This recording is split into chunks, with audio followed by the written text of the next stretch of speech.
10 € offerts et votre premier dépôt doublé avec le lien en description. Les amis, bienvenue, j'espère que vous allez tous très bien, très content de vous retrouver pour cette nouvelle vidéo. Je sais que les récaps du week-end vous plaisent. J'ai soulevé la possibilité l'autre jour de faire un petit récap de semaine Ligue des Champions et ça a plutôt pris, donc nous voici. Récapitulons ce qui s'est passé sur cette semaine de Ligue des Champions. Malheureusement, l'UEFA est vraiment encore pire que la Ligue 1 sur les images, les droits, donc je peux pas vraiment mettre de vidéo. J'ai retourné un petit peu le truc dans tous les sens. Ce que je vous propose, c'est un top 10 de mes choses à retenir. Les enseignements de cette semaine, les gros moments, je pense que ça va être assez sympa. Et on est parti donc sur le 10e qui est le Festival Simons, le Festival Xavi Simons. Leipzig, comme prévu, est allé l'emporter à Berne contre les Young Boys 3-1. C'était match de mardi 18h45, le premier match de la semaine. Pas de but pour Xavi Simons et même pas de passe D non plus. Et pourtant, il a quand même été élu homme du match avec 4 dribbles réussis sur 4 tentés, 4 fautes gagnées, 4 passes clés. Il a été dans la lignée de son début de saison extraordinaire avec Leipzig, dans tous les bons coups. J'ai trouvé, on le voit ici accélérer au bout de 30 secondes et se procurer une grosse situation. On le voit aussi proposer, recevoir de très bons ballons de la part de ses partenaires avec des appels là dans la zone dangereuse. D'ailleurs, au bout de cette situation, il provoque un penalty qui je crois est initialement donné puis retoqué. Franchement, c'est vrai qu'il plonge un peu, mais après un contact avec le gardien, il aurait pu provoquer un péno. 3 tirs tentés aussi. Quand on regarde son inclusion dans le dispositif de Leipzig, on voit ici qu'il est le joueur qui a reçu le plus de passes progressives et dans des zones axiales dangereuses. En tout cas, très gros match de Xavi Simons. C'était que Berne, mais c'est dans la foulée de ce qu'on voit, de ce qu'on dit un petit peu sur les récaps du week-end quand on parle de Bundesliga et de Leipzig. Son début de saison, son début de carrière en Allemagne commence très fort. Donc voilà, ça c'était mon premier petit truc. Le deuxième, Milan et Galatasaray gâchent 2 perdants pour moi de cette première journée Ligue des Champions. Galatasaray 2 partout contre Copenhague, ça c'était match d'hier. Et l'AC Milan 0-0 contre Newcastle, c'était avant-hier 18h45. Alors j'ai fait une analyse complète, une vingtaine de minutes sur ce match. Pour moi c'est scandale que l'AC Milan ne le remporte pas, ne sorte pas avec 3 points. En plus un match à domicile qui doit être gagné, mais face à ce Newcastle pour lequel, je sais pas si je m'inquiète, mais en tout cas ils ont fait un match Newcastle où ils étaient vraiment pas dans le standard Ligue des Champions. Milan devait prendre les 3 points sur ce match-là. Ils se sont procurés tellement d'occasions. Voilà, si vous voulez aller voir l'analyse détaillée, n'hésitez pas à aller checker. Mais pour moi, c'est vraiment 2 points de perdu pour l'AC Milan dans ce match-là. Et pour Galatasaray, qui a nettement dominé la première demi-heure, ils font vraiment 30 très bonnes premières minutes. 6 tirs à 2 sur cette période, juste avant le but de l'ouverture du score de Copenhague. Mais voilà, un but sorti un petit peu de nulle part sur la première tentative cadrée pour les Danois par l'intermédiaire d'Elyounoussi, qui est, si je me souviens bien, le joueur le plus valuable sur Transfermarkt en championnat danois, 9 millions d'euros. Ça c'est les drafts avec Stan, qui donne plein de data totalement inutiles, qui encombrent mon cerveau, mais en tout cas Elyounoussi ouvre le score. Galatasaray finit par revenir, mené 2-0, ils reviennent à 2 partout avec un but de Boez, 86e, TT, qui est des passeurs décisifs, qui se mue en buteur. Incroyable but d'ailleurs, la reprise de volée quasiment angle de la surface, magnifique égalisation, mais franchement ça ressemble à 2 points de perdu aussi pour Galatasaray face à ce qui est l'adversaire le plus faible du groupe, et alors que désormais tu vas enchaîner United à Old Trafford, le Bayern 2 fois et encore une fois United. Dommage pour une équipe dont la marge de manœuvre est forcément assez limitée et réduite dans ce groupe. Donc Milan Galatasaray, 2 points de perdus, pas de temps perdu en revanche pour Julian Alvarez. Est-ce que c'est son année? Dans la foulée de ce qu'on dit et quasiment aussi sur chaque récap du week-end, ses grosses performances en première ligue. City l'a emporté 3-1 contre l'Étoile Rouge de Belgrade après avoir été mené au score de manière très surprenante parce qu'ils ont écrasé les débats sur la première mi-temps, mené au score 1-0. Mais il réplique tout de suite au retour des vestiaires grâce à ce but de Julian Alvarez qui est somptueux. Déjà la passe de Rodri, mais la position aussi de Julian Alvarez là entre les lignes, entre 2 gars, et son contrôle orienté, pied droit et pivote sur lui-même pour se mettre dans le sens du jeu.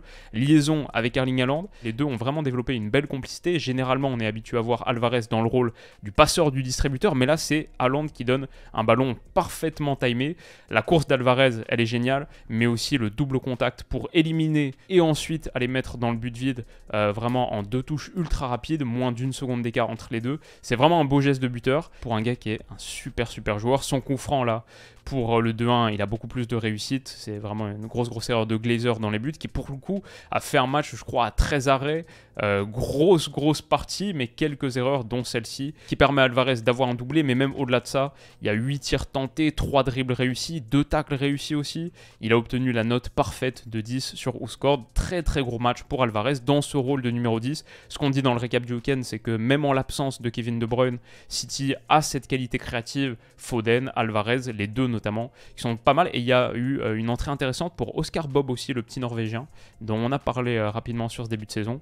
En tout cas, voilà, City, c'était le retour du champion en titre. Comment est-ce qu'ils allaient négocier ce premier obstacle? Assez simplement finalement, et grâce notamment à Julian Alvarez.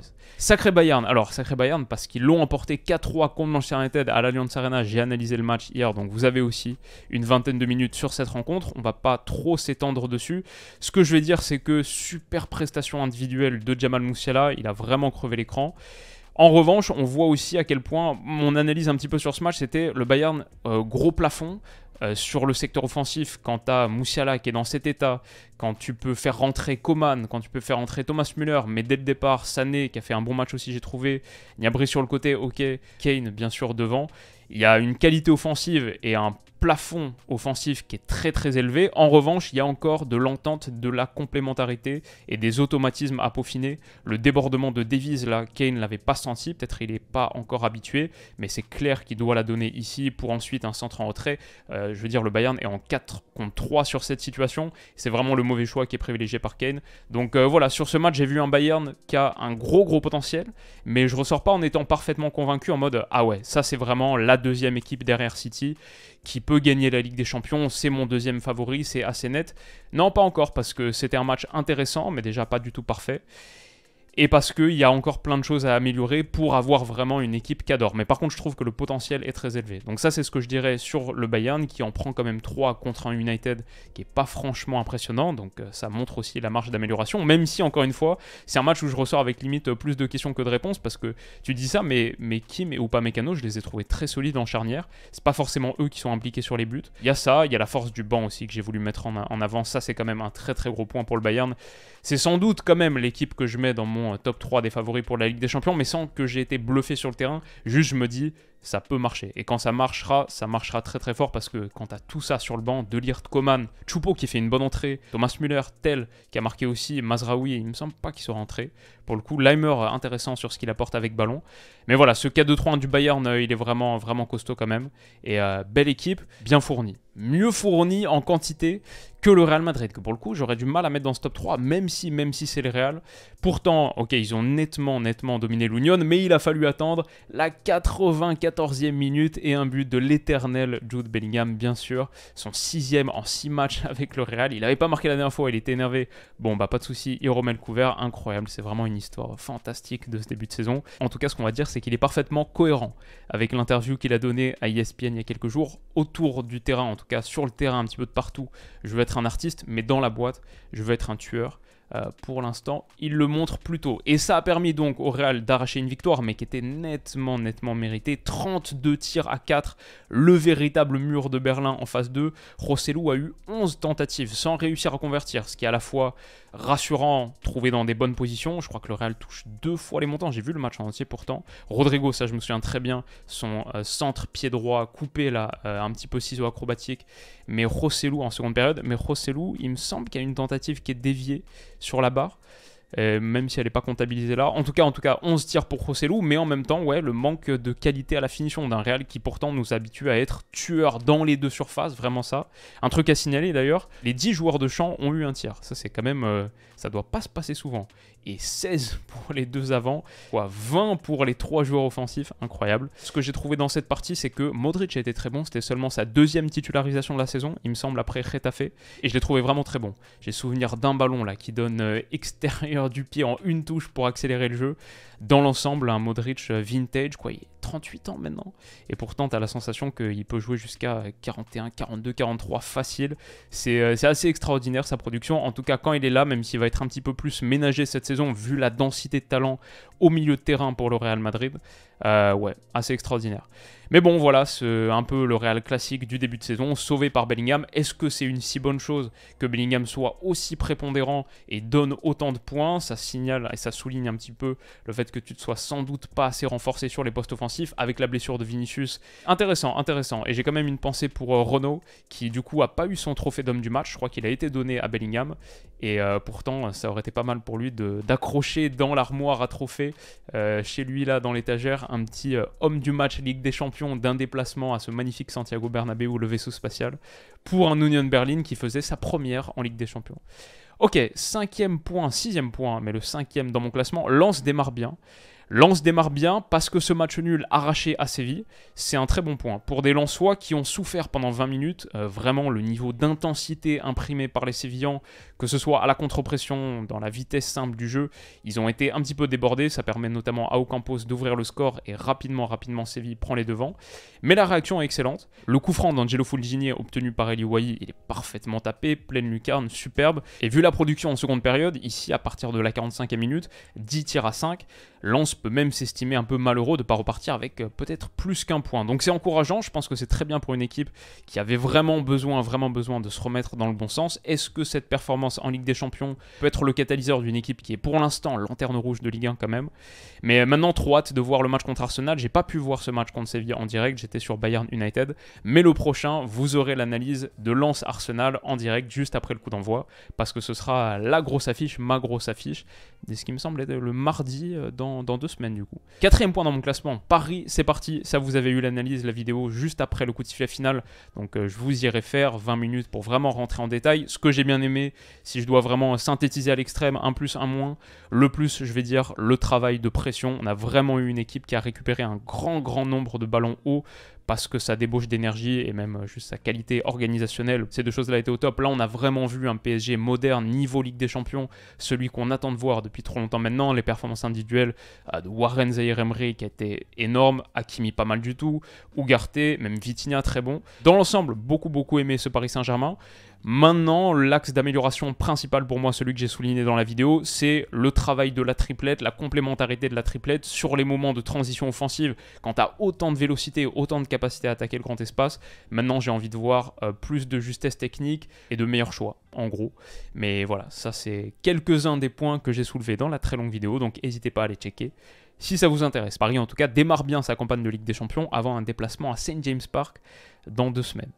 Le nouveau Barça, on en a eu une autre confirmation. Alors oui, c'est que l'Antwerp, et avant ça, oui, c'était que le Betis, mais ça fait un deuxième 5-0 consécutif, une deuxième Manita, et au-delà des scores, oui, ce Barça est différent. Les deux Joao apportent tellement. On voit la position de Cancelo ici, très haut central, mais Félix dans ce demi-espace, 2 buts, 1 passe D pour Joao Félix, mais vraiment la complémentarité et l'entente avec Gundogan, les deux qui se pointent du doigt, belle alchimie entre les deux juste après le but de l'ouverture du score, c'est beau. Et ce très gros match de Félix, j'ai vraiment envie d'insister sur le fait qu'il a été complémenté par une top performance de Gundogan. Je pense qu'il y a une liaison superbe, 90 minutes de jouer donc, 100 passes réussies, 1 passe décisive, 4 occasions créées, 100% de tacles gagnés et 7 ballons récupérés. Très gros match de Gundo, très gros match de Frenkie de Jong aussi qui s'impose progressivement. Il y a tellement de créativité et de qualité technique dans cette équipe. Mais désormais, quand il y a un fer de lance supplémentaire avec les appels notamment dans la profondeur ici de Joao Félix, sa superbe compréhension du jeu, ça ouvre juste tellement plus d'espace. Magnifique centre au second pour Robert Lewandowski. Avec ce qu'apporte Félix, avec ce qu'apporte Cancelo qu'on voit ici dans cette position intéressante, il y a une équipe qui est juste tellement plus fluide, plus dynamique, plus créative, plus imprévisible, et c'est ça le Grand Barça. Le Grand Barça, on en est encore très loin évidemment, mais le Grand Barça historiquement, pour moi c'est 2 choses. C'est oui la structure claire, c'est tout le monde qui parle le même langage footballistique, mais c'était une machine qui était justement augmentée par cette imprévisibilité, par la créativité des génies qui étaient alignés dans le dernier tiers. On commence à voir ces 2 choses-là désormais. Avant, il y avait juste la machine un petit peu redondante, mécanique, et parfois qui s'enraye parce que c'est vraiment trop plat. Maintenant, il y a beaucoup plus de relief. Maintenant, il y a beaucoup plus de tranchants, et c'est vachement encourageant pour la suite. Donc voilà pour le Barça. Et le 3e point, ma médaille d'argent. Oui, on a quand même vécu un gros moment d'histoire. Cette première journée de Ligue des Champions 2023-2024, elle va quand même être associée à une image, le but de l'égalisation à la 95e minute du héros du soir, le gardien de la Lazio, Provedel.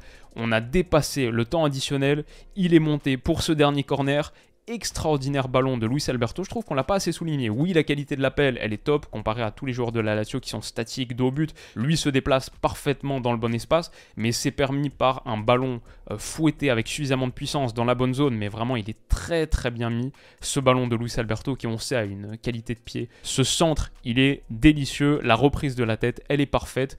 C'est vrai, c'est un but de neuf comme ce qu'on entend depuis quelques jours, mais c'était aussi une passe absolument magnifique. En tout cas, très très belle liaison, tête splendide de Provedel et un vrai moment de légende pour lancer cette campagne de Ligue des Champions. J'espère qu'on en aura d'autres. En tout cas, on avait déjà eu un but de Provedel. Ça, je l'ai découvert sur Twitter quelques jours après. On avait déjà eu un but de Provedel en 2020 en Série B. Personne n'avait pu en profiter, j'imagine, période Covid. Il en avait déjà planté un, cette fois pour son premier match, le premier match de sa carrière en Ligue des Champions. Un gardien qui a, il me semble, 29 ans, j'ai envie de dire. S'offre un très bon moment. Et enfin, tout en haut, Arsenal is back, le retour d'Arsenal en Ligue des Champions. Pourquoi est-ce que je les ai mis aussi haut? Parce que cette victoire contre le PSV Eindhoven 4-0, elle m'a vraiment impressionné et c'est quelque chose qui me fait monter dans le train Arsenal pour cette saison. Bien sûr, l'année dernière, on était dans le train, on était en première classe, on a pris du début à la fin, c'était le voyage en train le plus long de ma vie, c'était vraiment le transsibérien. Là, on est enfin dans le train pour 2023-2024 parce que j'avais été pas encore parfaitement convaincu, même par le mercato. Je vais dire ce match, ce retour en Ligue des Champions, au bout de 8 minutes, pour le premier match de la carrière de Bukayo Saka en LDC, il marque son premier but. Au bout d'une frappe de Martin Odegaard, qui a lui aussi été dans tous les bons coups, il va marquer ce premier but. Il donne la passe décisive pour Leandro Trossard, qui a vraiment un super pied, qui va marquer le deuxième au bout de 20 minutes. Démonstration de force, Gabriel Jesus, il va du sien aussi, et ça c'est très bon pour sa confiance. Le retour de Jesus, c'est presque une recrue par rapport à la seconde partie de saison, en tout cas où il avait raté beaucoup de matchs la saison dernière à partir de janvier. Très gros match de Martin Odegaard aussi qui marque le quatrième, qui a toujours autant un sniper, le barret de calibre 50 dans le pied gauche. Arsenal retrouve la Ligue des Champions avec beaucoup d'aplomb. Le milieu de terrain a livré une très belle performance au-delà d'Odegaard, Declan Rice, mais même Kai Havertz dans cette position qui retrouvait une place de titulaire par rapport à Fabio Vieira quelques jours plus tôt contre Everton. Emile Smith-Rowe apparemment fait une bonne entrée aussi, donc ça c'est vraiment cool pour Arsenal. Et très cool face à ce PSV Eindhoven. Voilà, je vais faire mea culpa. Moi mon petit prono c'était le PSV, le prono risqué là, le truc, la surprise que je tentais sur cette journée, c'était le PSV peut-être peut aller accrocher le nul dans un match un peu fou, ils marquent toujours tellement de buts, il y a toujours plein de buts dans leur match. Pour l'instant, ils avaient giflé tout le monde sur ce début de saison, ils en marquaient quasiment 3 ou 4 à chaque fois, parfois 5, et ils étaient sur une série, il me semble, de 26 matchs invaincus. Donc voilà, aller taper ce PSV Eindhoven 4-0, même s'ils n'ont pas fait leur meilleur match, pour moi, c'est pas rien. Pour moi, c'est pas une performance anecdotique. C'est pas juste un match de Ligue des Champions basique. Voilà, je suis vraiment très impressionné par le nouveau Barça, par exemple. On nuance un petit peu plus la performance parce que c'est Antwerp. Je pense qu'il n'y a pas besoin de trop nuancer la perf face au PSV Eindhoven. Donc, très gros résultat. Et maintenant, il y a quelques beaux matchs qui se profilent. Contre Lens, bien sûr, dans quelques jours en Ligue des Champions, match qu'on analysera en direct. Mais évidemment, ce week-end, le North London Derby contre Tottenham. Ce qui devrait être un moment de football assez fantastique. Et alors justement, du côté de Winamax, mon partenaire, si cette rencontre vous intéresse et que vous voyez Arsenal poursuivre sur sa lancée à l'Emirates, leur cote est à 1,70. Si vous voyez le Tottenham de Postecoglou quelque part briser un petit peu leur élan, Tottenham à 4,20. Je ne sais pas du tout sur quoi partir, mais c'est un match absolument extraordinaire qu'on analysera, qu'on débriefera quelques heures après le coup de sifflet final. Et ça fera un apéritif sympa pour PSG-OM aussi le dimanche soir. Côté Europa League, les matchs qui se jouent dans quelques heures. Moi, si je devais tenter un petit truc, il y a un combiné de ce qui me semble être 3. Il n'y a aucune certitude en football, absolument aucune, et je ne veux pas prétendre l'inverse. Mais il y a quand même 3 rencontres où la victoire de Liverpool à Lask, le Bayer Leverkusen, ce Bayer Leverkusen-là à la maison contre Haken et Brighton, donc 3 équipes qui font quand même de très gros débuts de saison. Si tu combines ces 3 victoires Brighton contre l'AEK Athènes, ça donne une cote totale qui a 1,77 pour ces 3 victoires-là. Je serais surpris que ça aille dans un autre sens. Après, voilà, c'est le foot. Si on est moins chaud sur les combinés, parce que les combinés, ça passe quand même très rarement, bah Ajax, OM ce soir. Amsterdam, chez moi, je ne vais pas pouvoir aller voir le match, mais je serai là pour l'analyser, le débriefer quelques minutes après le coup de sifflet final. 2 équipes qui sont en crise, il n'y a pas que l'OM en crise, hein. L'Ajax en ce moment c'est très compliqué aussi. Du coup, je ne sais pas du tout sur quoi partir, peut-être le match nul entre ces 2 formations qui sont vraiment au creux de la vague, en tout cas qui ont de gros problèmes même extra-sportifs. Un match assez explosif, on verra ce que ça donne. On sera là pour en parler. Ça, c'est les codes donc que vous trouvez sur Winamax, mon partenaire, comme vous le savez. Comme vous l'avez beaucoup fait sur cette campagne de Ligue des Champions, et je vous remercie. Si vous souhaitez vous inscrire sur Winamax, vous avez accès avec le lien en description à la meilleure offre de bienvenue de France, celle qu'on a montée ensemble. Donc vous faites un premier dépôt, après avoir cliqué sur le lien, vous faites un premier dépôt, il est instantanément doublé en pari gratuit. Si vous mettez 100 le maximum, ça devient 200, si vous mettez 15 le minimum, ça devient 30, et quoi qu'il arrive, peu importe le montant de votre dépôt, vous recevez aussi 10 € en cash. C'est une offre que vous débloquez en cliquant sur le lien en description. Chaque utilisation du lien, chaque inscription faite avec le lien me rémunère aussi. Donc si vous souhaitez le faire, si vous n'en avez pas encore profité sur cette semaine de LDC, et que vous voulez le faire notamment sur les matchs de ce soir, n'hésitez pas, très bon moyen de soutenir la chaîne. Mais si vous le faites, comme d'habitude aussi, sachez que c'est interdit aux mineurs, strictement réservé aux majeurs. Et voilà les amis, ça conclut ce récap express de Ligue des Champions. J'espère que ça vous a plu. Si c'est le cas, n'hésitez pas à me le dire en commentaire.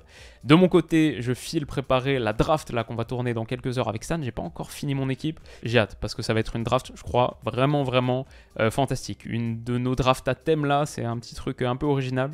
Mais j'ai hâte de vous montrer ça et ça sortira vraisemblablement samedi. On se retrouve ce soir pour Ajax OM bien sûr et tout un tas de vidéos sur les jours qui viennent. Prenez soin de vous les potes, passez une excellente journée et on se dit à bientôt. Bisous.